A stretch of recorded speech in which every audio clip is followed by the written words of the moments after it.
What if the biggest warning about Meghan Markle didn't come from the press, didn't come from palace insiders, but came from Princess Diana herself? Let that sink in. Because according to Paul Burrell, the woman who knew Diana's private fears, private tears, and private instincts better than almost anyone alive, this story didn't begin with Meghan. It began years earlier, with a warning, a quiet one. A mother's warning about the kind of woman who could one day enter her sons' lives and tear them apart from the inside. But before we continue, please subscribe and turn on the notification bell for updates. And here's the part that should stop you cold. Burrell claims Diana wasn't vague. She wasn't joking. And she wasn't speaking in hypotheticals. She allegedly described a specific type of woman. One who would use charm like a weapon. One who would mirror pain to create instant trust. One who would position herself as a savior while quietly isolating the man she claimed to love. And most chilling of all, Burrell says Diana feared this woman wouldn't just affect one son. She would divide both. So ask yourself this. Is it coincidence, or is it pattern? For years, the public narrative has been simple. Meghan Markle arrives. Prince Harry finds love. The palace reacts badly. End of story. But Burrell says that version leaves out the most important layer. The emotional mechanics. The slow shifts. The moments behind closed doors that don't make headlines, but permanently change relationships. Why does this matter now? Because we're watching the aftermath in real time. Prince Harry is more isolated than ever. His relationship with his family is fractured. His bond with Prince William, once unbreakable, now feels almost irreparable. And the woman who raised them, the woman who understood their emotional weak points better than anyone, isn't here to speak for herself. That's where Paul Burrell comes in. And before we go any further, if you want deep dives like this that go beyond headlines and dig into what really happens behind power, fame, and royal walls, please subscribe and turn on the notification bell so you don't miss what's coming next. Now here's the contradiction no one talks about. Diana herself was accused of manipulation during her lifetime. She was called dramatic, emotional, strategic. Yet Burrell claims that very experience is what made her sensitive to manipulation in others.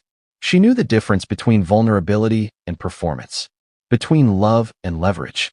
So when Burrell says Diana warned him about a woman who would use tragedy, sympathy, and emotional dependency to control her sons, the question isn't just whether Meghan fits that description. The real question is this. If Diana saw this coming, why did no one stop it?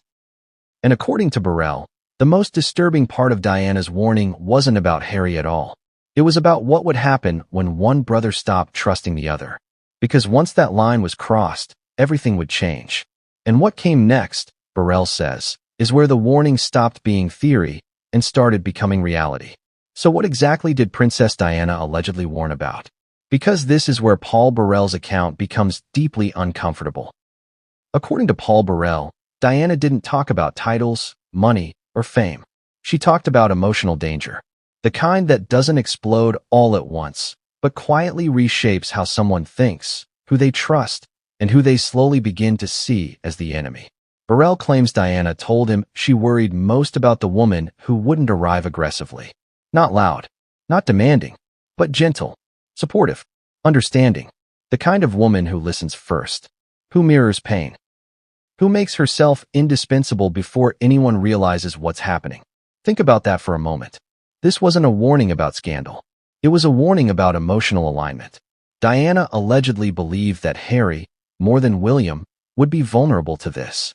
Not because he was weak, but because he was open, because he felt deeply, because he carried grief differently.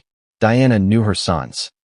She knew how Harry internalized loss, how abandonment cut him sharper, how loyalty meant everything to him. And Burrell says Diana feared someone would eventually recognize that and use it. Here's where the story gets darker. According to Burrell, Diana described a woman who would frame herself as the only safe place. The only one who truly understands. The only one who validates pain others supposedly dismiss. Slowly, subtly, the world narrows. Family becomes a threat. Advice becomes control. Concern becomes jealousy. And suddenly, the man at the center believes he is fighting for love when he is actually being separated from it. Ask yourself honestly, how often does manipulation look like protection at first? Burrell claims Diana warned that this kind of woman wouldn't openly attack the family. She would let the family destroy itself by encouraging distance, suspicion, and resentment. The damage wouldn't come from confrontation. It would come from silence, from what isn't said, from what is quietly reinforced behind closed doors. And here's the part people miss. Diana wasn't only worried about Harry. Burrell says she believed William would eventually be cast as the obstacle. The voice of reason turned villain. The brother who asks questions framed as judgmental. Protective instincts rebranded as cruelty. And once that perception sets in, reconciliation becomes nearly impossible. Now pause. Does this mean Diana predicted Meghan Markle specifically? No. Burrell doesn't say that. What he says is more unsettling. He says Diana predicted the pattern. And when Burrell looks at how the relationship between Harry and William deteriorated, how quickly trust collapsed, how one brother became the emotional refuge while the other became the emotional threat, he believes that warning came true in ways Diana herself might not have imagined. But here's the contradiction that complicates everything. Diana herself was a master of emotional influence. She understood public sympathy. She understood leverage. Which raises a disturbing question. Was Diana warning against something she recognized because she had lived it herself? Or was she trying to protect her sons from repeating her mistakes in a more destructive form? And according to Burrell, this is where the story shifts from warning to execution. Because Diana didn't just fear one son being emotionally overtaken. She feared what would happen when the brothers were pulled to opposite sides. And Burrell claims that's exactly what happened next. Because the manipulation, if that's what it was, didn't target Harry alone. It played both brothers against each other. And the way that was done, Burrell says, is the most chilling part of all. Here's where Paul Burrell's account takes a turn that makes a lot of people uncomfortable. Because he doesn't say Meghan Markle chose one brother and ignored the other. He says she used both. According to Paul Burrell, the strategy wasn't open conflict. It was positioning, emotional positioning. Harry and William were allegedly placed into very different psychological roles, and once that happened, the breakdown was almost inevitable. Burrell claims Harry became the emotional center, the protector, the wounded one, the man who needed defending. And if you understand Harry's history, that makes sense. He lost his mother young. He never trusted institutions. He reacted emotionally, instinctively, loyally. Burrell says Meghan allegedly leaned into that, reinforcing the idea that Harry was finally being seen, finally being understood, finally being chosen. But here's the twist. Burrell says William was never meant to be the enemy at first. He was positioned as the obstacle. Think about the difference. An enemy attacks you. An obstacle just gets in the way of what you believe is right. According to Burrell, William's concerns were allegedly reframed. His questions became criticism. His caution became control. His role as the older brother, the future king, the protector of the institution, was slowly recast as coldness. Ask yourself this. How many family conflicts start not with hatred, but with interpretation? Burrell claims this is where triangulation began. One person becomes the emotional sanctuary. The other becomes the emotional threat. And the person in the middle, Harry, is slowly conditioned to believe that choosing love means choosing sides. And here's where it gets even more uncomfortable. Burrell suggests Meghan allegedly didn't have to lie outright. She only had to emphasize certain feelings and downplay others. Encourage emotional reactions. Validate resentment. Frame distance as independence. Short sentences. Quiet reinforcement. Private conversations that never see daylight. And William? Burrell claims William was placed in a no-win situation. If he spoke up, he was controlling. If he stayed silent, he was unsupportive. If he questioned speed, boundaries, or consequences, it was framed as jealousy or judgment. Let's be honest. How do you fight a narrative that's built on emotion? This is where the brother bond begins to crack. Because Burrell says Harry didn't just drift from William. He began to distrust his motives. And once trust erodes, everything else follows. Advice sounds like manipulation.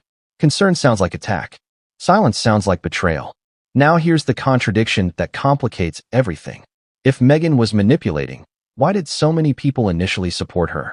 Burrell's answer is chillingly simple. Because manipulation doesn't look dangerous at first. It looks like love. It looks like empowerment. It looks like someone finally saying, "You deserve better." And by the time anyone realizes the cost, The emotional alignment is already locked in. But Burrell says this wasn't the breaking point.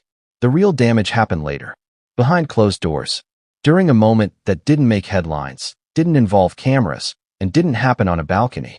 It happened when Harry stopped seeing William as his brother and started seeing him as part of the problem.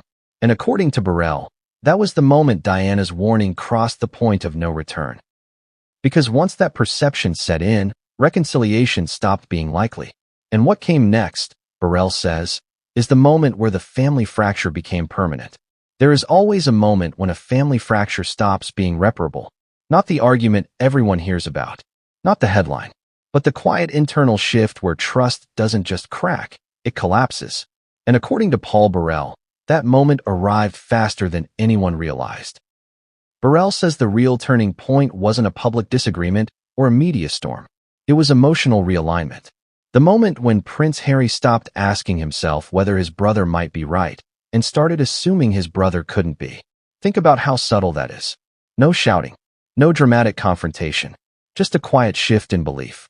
Burrell claims that once Harry internalized the idea that William didn't understand him, every interaction was filtered through that assumption. Advice felt like judgment. Concern felt like interference. Silence felt like abandonment.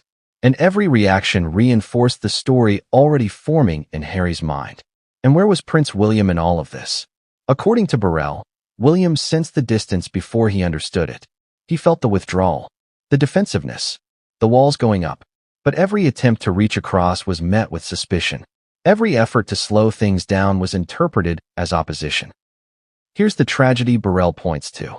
William wasn't trying to control Harry. He was trying to protect him from the speed, the pressure, the irreversible decisions. But once that intention was reframed, once Harry believed William was part of the problem, nothing William said could land the way it once did. Ask yourself this. How do you repair a relationship when your motives are no longer trusted? Burrell says this is where Princess Diana's alleged warning becomes almost painful to revisit. Because she didn't fear conflict between her sons. She feared misinterpretation. She feared one son being emotionally overtaken while the other was cast aside as cold or uncaring. And Burrell claims that's exactly what happened. The brothers didn't just disagree. They began living in different emotional realities. One saw escape. The other saw loss. One felt rescued. The other felt erased. And here's the detail that makes Burrell's account so unsettling. He says there was a private moment, a conversation or realization, where Harry allegedly decided William could no longer be trusted as an ally. Not because William betrayed him, but because Harry believed William was incapable of understanding his pain. Once that belief set in, Burrell says, the fracture became self-sustaining.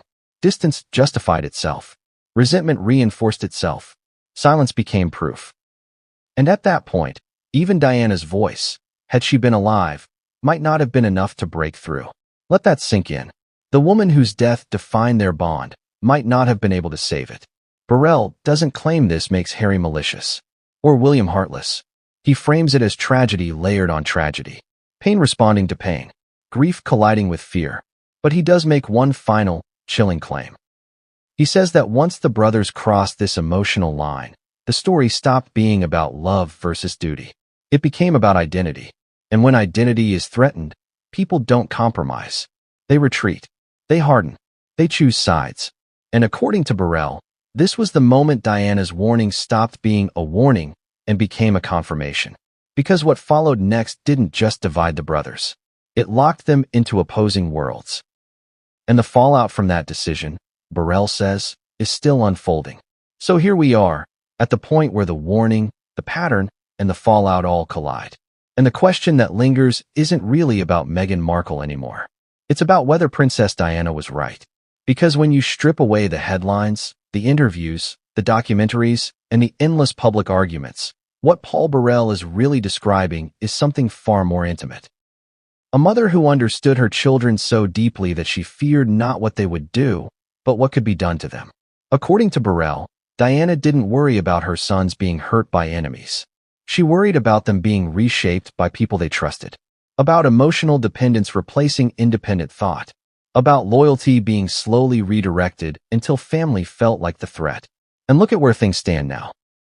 Prince Harry is physically distant, emotionally entrenched, and publicly committed to a version of events that leaves very little room for reconciliation. Prince William stands on the opposite side of the divide, preparing for a future where duty outweighs personal pain, and silence has become his armor. Two brothers. One childhood trauma. Two completely different outcomes. Burrell doesn't say Harry was evil. He doesn't say William was perfect. And he doesn't say Meghan set out to destroy a family. What he suggests is more disturbing than that. He suggests that emotional influence doesn't need malicious intent to cause permanent damage. It only needs timing, vulnerability, and someone willing to frame love as rescue and concern as control. And that's where Diana's alleged warning lands hardest. Because if she truly foresaw this pattern, then the tragedy isn't just that the brothers fell out. It's that the warning went unheard.